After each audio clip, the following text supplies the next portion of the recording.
Hola, ¿qué tal? Qué bueno que estás mirando esta serie de los principios de fe. Continuaremos el estudio. Cierta vez un hombre encontró las ventanas de su casa cubiertas de hielo y tuvo la idea de cortar los vidrios para poder librarse del hielo. Un vecino apareció y le preguntó, ¿qué haces? Y él dijo, estoy rompiendo el vidrio porque no puedo ver a través del hielo. Viendo el vecino cómo era duro y lento ese trabajo, le sugirió, prenda un fuego dentro de la habitación y entonces el hielo desaparecerá por sí mismo. Sabio consejo, ¿no es verdad? En este mundo de pecado y falta de amor en que vivimos, nuestras vidas se llenan de hielo. Necesitamos un fuego que nos caliente, un fuego que haga desaparecer el frío del pecado, un fuego que nos reavive y nos dé esperanza. La Biblia nos enseña que ese fuego que produce reavivamiento es el Espíritu Santo. Según su terminología, el Espíritu Santo es llamado en griego de pneu y en hebreo de ruach. El significado es movimiento, brisa, aliento, viento. Por extensión, vino a significar principio de vida. En el Antiguo Testamento encontramos por lo menos 86 declaraciones referidas al Espíritu Santo. En el Nuevo Testamento, el Espíritu Santo es mencionado 56 veces en los Evangelios, 27 veces en el libro de Hechos. En las epístolas es mencionado 112 veces. El Espíritu Santo es la tercera persona de la divinidad. A través de él, Cristo prometió estar con sus seguidores. Veamos Juan capítulo 14, versículo 16. Y yo rogaré al Padre y os dará otro Consolador, para que esté con vosotros para siempre. El texto de Mateo capítulo 28, versículos 19 y 20 confirma el texto leído anteriormente. Por tanto, id y haced discípulos a todas las naciones, bautizándolos en el nombre del Padre, del Hijo y del Espíritu Santo, y enseñándoles que guarden todas las cosas que os he mandado. Y yo estoy con vosotros todos los días hasta el fin del mundo. Amén. Un texto maravilloso. Primera de Juan capítulo 4, versículo 12 y versículo 13, para confirmar ese pensamiento. Nadie ha visto jamás a Dios. Si nos amamos unos a otros, Dios permanece en nosotros y su amor se ha perfeccionado en nosotros. En esto conocemos que permanecemos en Él y Él en nosotros, en que nos ha dado de su Espíritu. El Espíritu Santo ha sido enviado por Jesús para que nos anime, para que esté con nosotros. Es un consolador. Ahora vamos a hacer una comparación de textos. Primero vamos a leer el texto de Isaías capítulo 6, versículo 8 al versículo 10. Después oí la voz del Señor que decía, ¿a quién enviaré y quién irá por nosotros? Entonces respondí yo, heme aquí, envíame a mí. Y dijo, anda y dile a este pueblo, oíd bien y no entendáis, ved por cierto, pero no comprendáis. Embota el corazón de este pueblo, endurece sus oídos y ciega sus ojos, para que no vea con sus ojos, ni oiga con sus oídos, ni su corazón entienda, ni se convierta y haya para él sanidad. Con este texto en mente, ahora vamos a leer el texto de Hechos capítulo 28, versículo 25 al versículo 27. Como no estaban de acuerdo entre sí, al retirarse les dijo Pablo esta palabra. Bien habló el Espíritu Santo por medio del profeta Isaías a nuestros padres, diciendo, ve a este pueblo y diles, de oído oiréis y no entenderéis, y viendo veréis y no percibiréis, porque el corazón de este pueblo se ha engrosado, y con los oídos oyeron pesadamente, y sus ojos han cerrado, para que no vean con los ojos y oigan con los oídos, y entiendan de corazón, y se conviertan y yo los sane. Comparando estos textos, se ve que el Espíritu Santo es parte distinta de la divinidad. En el primer texto se mencionaba que el Señor, Dios, hizo una declaración. Y en el segundo texto es específico de que el Espíritu Santo es quien hizo esa declaración. Por lo tanto, en la comparación de esos dos textos, llegamos a la conclusión de que el Espíritu Santo es Dios. Ahora veamos Isaías capítulo 48, versículo 16. Acercaos a mí, oíd esto. Desde el principio no hablé en secreto. Desde que se hizo, allí estaba yo. Y ahora me envió Jehová el Señor y su Espíritu. Este texto menciona que ha sido enviado Jesús por Jehová el Señor, o sea, por Dios Padre, y también por su Espíritu, o sea, el Dios Espíritu Santo. En el estudio anterior, vimos que Cristo es nuestro mediador ante el Padre. El Espíritu Santo intercede por nosotros, trabajando en nuestros corazones. Así como Jesús intercede ante el Padre, el Espíritu Santo trabaja en nuestros corazones para que podamos presentarnos delante del Padre. Veamos esa confirmación en Romanos capítulo 8, versículo 26. De igual manera, el Espíritu nos ayuda en nuestras debilidades. Pues, ¿qué hemos de pedir como conviene? No lo sabemos, pero el Espíritu mismo intercede por nosotros con gemidos indecibles. ¿Has notado? El texto dice que el Espíritu Santo intercede por nosotros. Solamente Dios puede interceder. El Espíritu Santo intercede porque es Dios. Esa es su actividad, esa es su función en la divinidad, interceder también. Veamos ahora lo que dice Juan capítulo 16, versículo 7 y versículo 8. Pero yo os digo la verdad, os conviene que yo me vaya, porque si no me voy, el Consolador no vendrá a vosotros. Pero si me voy, os lo enviaré, y cuando Él venga, convencerá al mundo de pecado, de justicia y de juicio. La primera obra del Espíritu Santo es convencernos de pecado y someternos a Cristo, aceptando a Cristo como nuestro único Salvador personal. Cuando lo aceptamos a Cristo, nos rendimos a la influencia y al control del Espíritu Santo, que da testimonio de Cristo y que produce el arrepentimiento y la conversión. O sea, es el Espíritu Santo que produce un nuevo nacimiento, una regeneración en la vida. Y también es el Espíritu Santo que produce la santificación. Él continúa guiándonos en toda la verdad, en toda obediencia. Y nos convertimos en portadores de la naturaleza divina, teniendo la mente de Cristo. Veamos lo que dice Juan capítulo 15, verso 26. Pero cuando venga el Consolador, a quien yo os enviaré del Padre, el Espíritu de verdad, el cual procede del Padre, Él dará testimonio acerca de mí. Es el Espíritu Santo que testificará del Padre. Veamos lo que dice Tito capítulo 3, versículo 5. Nos salvó no por obras de justicia que nosotros hubiéramos hecho, sino por su misericordia, por el lavamiento de la regeneración y por la renovación en el Espíritu Santo. El Espíritu Santo nos renueva, provoca regeneración en nuestra vida. Ahora veamos 1 Corintios capítulo 6, versículo 9 a versículo 11. ¿No sabéis que los injustos no heredarán el reino de Dios? No os engañéis, ni los fornicarios, ni los idólatras, ni los adúlteros, ni los afeminados, ni los homosexuales, ni los ladrones, ni los avaros, ni los borrachos, ni los maldicientes, ni los estafadores heredarán el reino de Dios. Y esto erais algunos de vosotros.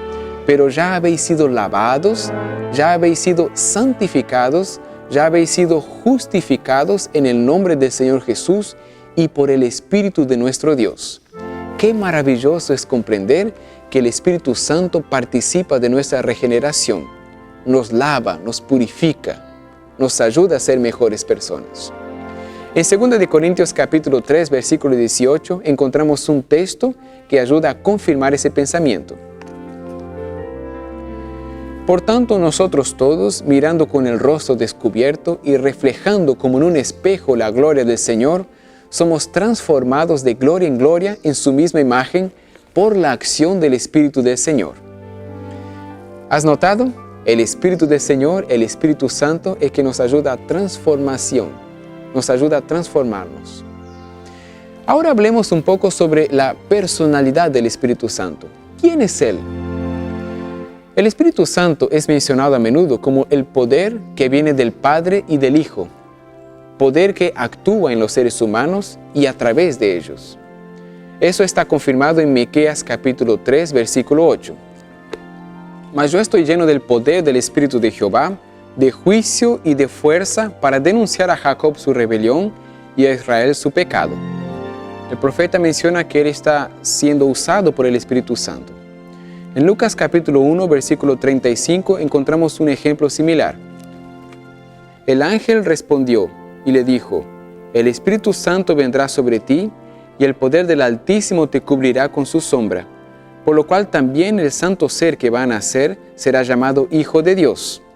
Es interesante descubrir cómo el Espíritu Santo actúa a través de personas, en este caso a través de la Virgen María para el nacimiento de Jesús. Veamos otro ejemplo en Lucas capítulo 4, versículo 14. Jesús volvió en el poder del Espíritu a Galilea y se difundió su fama por toda la tierra de alrededor. Este versículo es muy interesante porque nos muestra que el Espíritu Santo actuaba a través de Jesús. Otro ejemplo está en 1 Corintios capítulo 2, versículo 4. Y ni mi palabra ni mi predicación fueron con palabras persuasivas de humana sabiduría, sino con demostración del Espíritu y de poder. En este texto, el apóstol Pablo está diciendo que él estaba siendo usado por el Espíritu Santo. Las palabras que escribía y hablaba eran de inspiración del Espíritu Santo. Pero al mismo tiempo, la Biblia se refiere al Espíritu Santo como una personalidad distinta. Veamos algunos ejemplos. Primero, el Padre es eterno, el Hijo es eterno y el Espíritu Santo también es eterno. Eso lo vemos en Hebreos capítulo 9, versículo 14. ¿Cuánto más la sangre de Cristo, el cual mediante el Espíritu eterno se ofreció a sí mismo sin mancha a Dios, limpiará vuestras conciencias y obras muertas para que sirváis al Dios vivo? De esa forma podemos comprobar que el Dios vivo está se refiriendo al Espíritu Santo también. Segundo ejemplo, el Espíritu Santo es consolador. Eso lo vemos en Juan capítulo 14, versículo 26. Pero el Consolador, el Espíritu Santo, a quien el Padre enviará en mi nombre, Él os enseñará todas las cosas y os recordará todo lo que yo he dicho. El Espíritu Santo tiene como función consolar. Veamos el tercer ejemplo. El Espíritu Santo oye, habla, nos guía y revela eventos futuros. Juan capítulo 16, versículo 13. Pero cuando venga el Espíritu de verdad, Él os guiará toda la verdad, porque no hablará por su propia cuenta, sino que hablará todo lo que oiga y os hará saber las cosas que habrán de venir. El Espíritu Santo va a hablar a las personas. El Espíritu Santo quiere comunicarse con las personas. Eso es muy interesante. Veamos otro ejemplo en Lucas capítulo 2, versículo 26. Y le había sido revelado por el Espíritu Santo que no vería la muerte antes que viera al ungido del Señor. En estos textos vemos que el Espíritu Santo se revela al hombre. Ahora veamos el cuarto ejemplo. El Espíritu Santo nos advierte de pruebas y aflicciones futuras. Eso lo comprobamos en el libro de Hechos, capítulo 20, versículo 23. Salvo que el Espíritu Santo por todas las ciudades me da testimonio de que me esperan prisiones y tribulaciones. Estas palabras fueron dichas por el apóstol Pablo. El apóstol Pablo tenía seguridad de que le esperaban prisiones y tribulaciones, porque el Espíritu Santo se lo había revelado. Otro ejemplo, el Espíritu Santo nos enseña todas las cosas y trae a nuestra memoria las palabras de Cristo. Confirmemos eso en Juan capítulo 14, versículo 26. Pero el Consolador, el Espíritu Santo, a quien el Padre enviará en mi nombre, Él os enseñará todas las cosas y os recordará todo lo que yo he dicho. Ahora vamos para el sexto ejemplo. El Espíritu Santo nos trae prohibiciones y ordenanzas. Eso lo confirmaremos en Hechos capítulo 16, versículo 6. Atravesando Frigia y la provincia de Galacia, les fue prohibido por el Espíritu Santo hablar la palabra en Asia. El séptimo ejemplo nos habla sobre que el Espíritu Santo da mensajes al pueblo de Dios a través de los profetas. El Espíritu Santo se comunica por los profetas. Veamos 2 de Pedro capítulo 1, versículo 21. Porque nunca la profecía fue traída por voluntad humana, sino que los santos hombres de Dios hablaron siendo inspirados por el Espíritu Santo. Todos los hombres que escribieron la Biblia fueron inspirados por Dios, por el Espíritu Santo. El Espíritu Santo también intercede en nuestro favor. Romanos capítulo 8, versículo 26 confirma ese pensamiento. De igual manera, el Espíritu nos ayuda en nuestras debilidades. Pues, ¿qué hemos de pedir como conviene? No lo sabemos, pero el Espíritu Santo intercede por nosotros con gemidos indecibles. El Espíritu Santo intercede por los seres humanos, por ti y por mí. Otro ejemplo dice que el Espíritu Santo se refiere a sí mismo como individualidad, usando pronombres personales inclusive. Veamos dónde. En Hechos, capítulo 13, versículo 2. Ministrando estos al Señor y ayunando, dijo el Espíritu Santo: apartadme a Bernabé y a Saulo para la obra a que los he llamado. ¿Notaste cómo en ese verso se usa la expresión he llamado, los he llamado? El Espíritu Santo está hablando de sí mismo. Apartadme, a mí, apartadme. O sea, Él usa pronombres personales para referirse a sí mismo, porque Él es una individualidad. La naturaleza del Espíritu Santo no es esencial para nosotros ser capaces de definir con precisión. Cristo nos dice que el Espíritu Santo es el Consolador, el Espíritu de verdad, el cual procede del Padre. La naturaleza del Espíritu Santo es un misterio. Los hombres no pueden explicarla porque el Señor no se la ha revelado. Los hombres de conceptos fantásticos pueden reunir pasajes de las Escrituras y darles interpretación humana, pero la aceptación de esos conceptos no fortalecerá a la Iglesia. En cuanto a estos misterios, demasiado profundos para el entendimiento humano, el silencio es oro. Este texto está escrito en el libro Hechos de los Apóstoles, en la página 51 y 52. La naturaleza del Espíritu Santo sigue siendo un misterio. Debemos aceptar el consejo de Deuteronomio capítulo 29 y versículo 29, que dice así: las cosas secretas pertenecen a Jehová nuestro Dios, pero las reveladas son para nosotros y para nuestros hijos para siempre, a fin de que cumplamos todas las palabras de esta ley. Existen cosas que no podemos entender, pero dejemos eso con Dios y preocupémonos en aquello que sí el Señor nos reveló.